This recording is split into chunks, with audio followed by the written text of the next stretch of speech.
Welcome back, guys and gals. I have a new little project, or new little toy, I guess, and that's an RC truck, 1/10 scale. This is a FMS product, K5 Blazer, FCX10. Got it for a while ago, something for me to do at the campground with my kid, because him being 2 years old, can't really take him off-roading, for safety stuff and everything like that. So I got this. Haven't really done too much with it until recently. I had a bit of an accident with a cutoff wheel. So I'll be fine. Everything's gonna be okay. Probably have another maybe a month from this, then I'll be good to go. That aside, though, that gave me some time to play with this, learn some things, dive into RC world, see how really scaled it is, and honestly, rather well surprised how real life vehicle it is. It's like super like 1-to-1 per se on the details of how things work, which is really cool. Now, about this truck here specifically, because of the price point and everything that are offered, all the features that it has, they're just, for what you pay, is amazing. From Corolla perspective, 110 seems to be more or less more popular choice.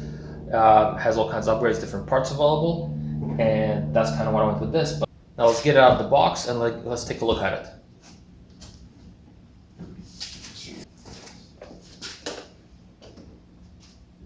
Alright, so here I have my crawler. This guy is, you can see I already modified a few things visually and it's been a little beat up. As said, I've used it a bit before I made this. And my main goal from this little video series that I'm doing is, A, there's a lot of suspension stuff that I can kind of put, educational, that I can put on this YouTube channel. B, the part that actually build real life size vehicles to a point I have an understanding how it actually works. And I'm curious, to show everybody else how to scale this really is and how it really does behave and how good of a job a lot of these scale things they do. And I feel like I can provide a perspective on that side of things.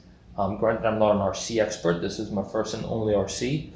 So a lot of this has to be taken with some salt and all the grains and everything else, because I'd be more or less ignorant, to how things are in RC. But I do feel like I can provide a perspective from this, from real life application. Let's zoom in, let's take a better look at this.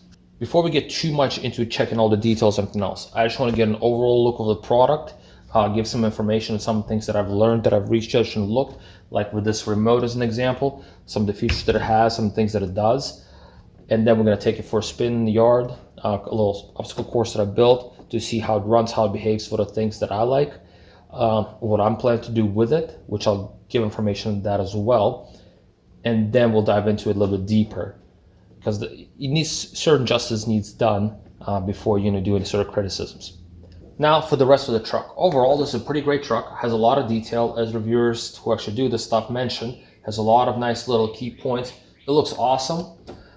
So one thing that I will kind of go off the bat is the back, and maybe I'm wrong and I don't know, but from all the Blazers that I've seen, they don't have inside the back window in this back panel, because this was an SUV with a bed in it, but also had a removable set of second row seats that you would take out to have the access to have, like a basically, I think it was like a 5.5-foot bed, to have access to that, to use it as a smaller truck when you needed to.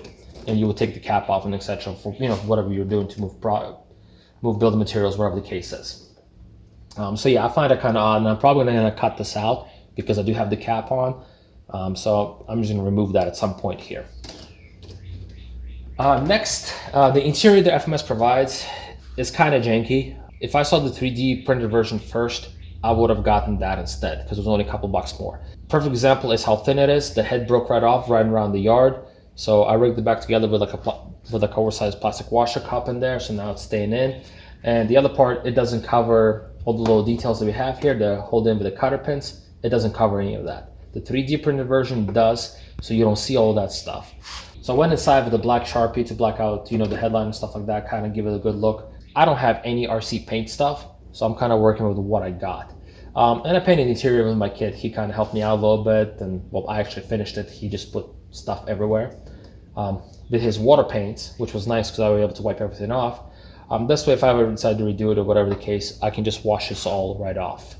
On the outside, you can see here, I added with a thin Sharpie. I got the idea from a member in the Facebook group, to a little body line separation to give it a bit more of 3D look per se, but my Sharpie was not having a good time riding on Lexan, so I had to kind of go back and forth, so it looks all squiggly and weird. The other thing I did was also black out the grill. I had this all apart to fix this crack, so at the same time I painted this black to give it better depth of field. Before we go for the test drive, one thing I want to throw into it is the scale of this truck. Because there was some comments I've seen people saying how it would have been better off and looked more to scale with a shorter wheelbase. That made me want to do some math. And I don't want to say they're wrong, but they're wrong. It is actually to scale on the sizing. It's just not to scale of a 10 scale vehicle.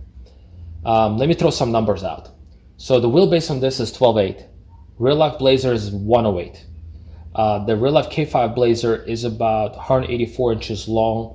This thing is about 21 and a half. Real life Blazer is 79 inches wide. This guy is almost 9 inches wide. So after I did some math here, this is actually almost perfectly 8.5 scale. Not an 8 scale, not a 9 scale, but 8.5. If you use 8.5 table, this will be to scale within an inch. Time to do some test driving, see how it performs. Here we are doing a little crawl test that I set up. Nothing too crazy or too special, but we can see how soft the springs are already here, the way it's climbing. And some of the things, hopefully a little noticeable, is the how tires go up into the body. Here's another little shot, going on little traction boards. We'll flex it out a little bit. Hopefully you can hear the scraping a lot more of the tires on the body. Just flexing rather well. And yeah, that's one thing noticeable, the way the body rolls around. The springs are really soft on this, and we'll see a bit more of that here in a minute. So it's kind of good for crawling, and that aspect that lets you flex right away. But overall wise, it will create a bit of an issue.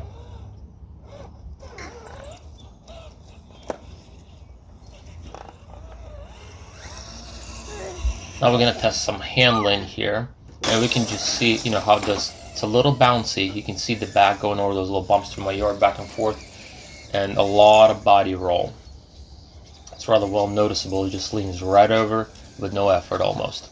And then, oh, and here it rolled over. And finally some jumps, we can hear the loud clanging, bottoming out. Now let's get into looking at the chassis. Before we get into all the suspension stuff, I want to show this up close. So this is what we're seeing when we're crawling, is this tire up right here. And I'm not even maxed out on suspension yet. I can actually go further. Yeah, this is pretty bad. You start turning the wheel, even worse. So it just sits there and rips the body and damages it. So the shocks that are provided with this are not right for this, and the spring rate is kind of pretty weak as well. And same thing in the rear. You can just see the way things are kind of hitting. The fitment is not quite right. It's either wrong shocks or wrong size tires, however way you want to look at it. Let's get this body off. I'm gonna pop the fenders off from the inside as well, so we can take a better look at the rest of the suspension and get into a little bit more detail on everything. Now, for these springs, I can't say they're 100% incorrect rate, because they're nice and soft for crawling. We get all this flex, which is sweet, but they are in the correct springs length because of the way they preload, and I don't have any preload on it. I'll get into preload stuff a little bit more in a different video when I'm going to be doing upgrades, not to make this too long. But something that we can see here is when I press this down, the shock's not really bottomed out, but the coil springs are sitting in each other, and that's called coil binding. And that's another reason why we're coming off the jumps and bumps. We had these hard noises because A, the dampening wasn't doing much. 2, these springs were literally going metal to metal. It was just coil binding the whole time. Now for suspension. So one thing that it does have, which actually explains why the wheelbase is a little longer, and it can be forgiven, because it is a little bit longer even in the A scale, and that's that it has a double triangulated 4-link in the front. Now, 4-link is common in the front, but not double triangulated. Generally what you have 2 lower links, and you have the upper link that's responsible for the pitch of the axle, and essentially it's caster gain / loss on droop or down travel and up travel or compression. And then you'll have your 4th link is the panhard bar that goes across to keep the axle, lined up from going side to side. In this case, we have a double triangulated 4-link. So let me take this wheel off so we can get a better look at it. Here we go. So looking in here, and this is our caster. Caster's angle is upper and lower ball joint is basically a kingpin. That's the way you can look at it. And the wheel turns and pivots on that axis. So caster is, how much of this type of angle do you have? Straight up and down, a zero caster, right about here, that's a 45-degree caster because it goes from 0 to 45 down. That's how it's measured in real life vehicles, and that is how I'm gonna base this. And this thing has about, I think has like 6 or 7 degrees of cast. I can't remember the spec that was given. Next thing here is the lower links are longer than upper links, which is also real life to scale to happen. The reason you usually do that is for better handling and on-road performance, but also caster gain, is your caster angle changing through the travel, as mentioned. So with a shorter link, as it drips down, you gain a little bit more caster, and as it compresses, gets past a certain point, the upper link, the effective length its arc gets a bit shorter, so you start getting caster gain on the compression, which you do want, because when you're coming off a bump or a jump, if you would have no caster or you would have negative caster, your steering will be all over the place. It would not want to center itself. Any rock, will knock you around everywhere. So as this moves, it's very hard to see it here, but we still do have a caster at full compression and a full droop. Next thing that we see here is the servo mounted on top of the axle. Is realistic in real life vehicle. You don't have a servo. Generally what would happen, you would have two options. You would have hydro steer mounted here in real life, or you would have a rack and pinion mounted here, and then you would have a mechanical linkage going from it, like with the via U-joint and a little steering drive shaft, in parallel with the upper length and the same length as upper length. This way you don't have any bump steer as the axles travels up and down. Because in this application, as mentioned with the panhard bar, you cannot have a steering box or steering servo mounted on the chassis. Because if you do, your effective length, which is also the arc of your steering rod that would travel, would constantly be changing because it will be getting longer and shorter. Double triangular link keeps this axle dead centered as good as it can get. So as it goes up and down, it stays centered. Now a tie rod link, if we had the chassis mounted servo, it would be changing constantly. Okay, here we go. As an example, I have this pen. So hopefully this shows up pretty well. I'm gonna bottom it out against this bolt hole. So you can see where it's at right now in correlation with the bumper line, and there it is, where it's crushing bumper line. So as it goes down, it's getting shorter and shorter and shorter. This is what's gonna happen with double triangular forelink. So as it gets shorter here, as we drop out, this is gonna turn over here more and more. Or vice versa, depends the way it's, where it's mounted, where it's pulling from. And same thing as it comes up, it'll be changing its length. That's why when you have the steering mounted on the chassis, you have a panhard bar, it'll be the exactly same length as your steering rod, and it'll be mounted roughly in the same offsets of a pivot point, so it stays, as the axle will kind of swing itself a little side to side on that panhard bar, it will swing at the same rate as the tie rod swings, or its arc in the same arc, so you wouldn't have the wheels sitting here doing all of this. And including double triangular forelink by moving the front axle forward more, which explains slightly longer wheelbase to clear the motor. And essentially your motor, as it is here, will become somewhat mid-mounted. And that's how they set it up here, which is pretty realistic. And going across here to the battery tray, being here in the middle, I mean, these things came with the fuel tank in the back, so I understand this is some of the RC stuff, but for scale purposes, I feel like the battery should be a bit further back.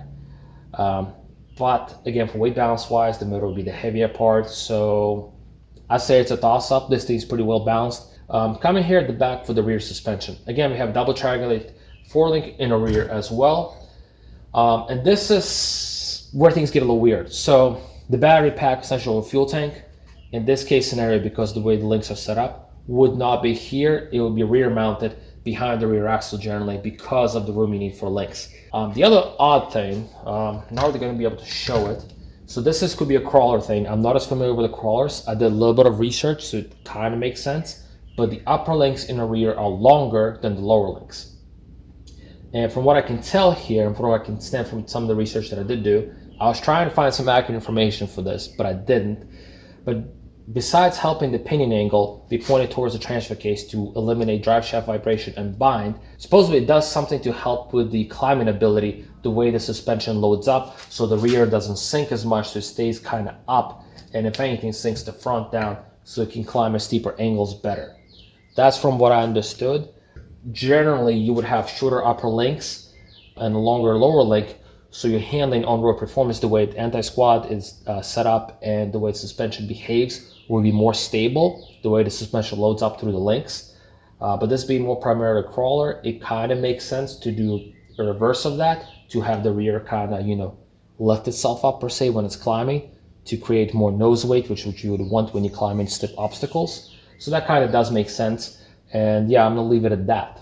And the last thing is gonna be the axles, is the wheel fitment. In 8.5 scale perspective, these are basically 39s, which actually makes more sense for fitment wise with the portals. Because the way these portals are set up to gear, to me, they look like Hummer portals, which is pretty common to do with the solid axles.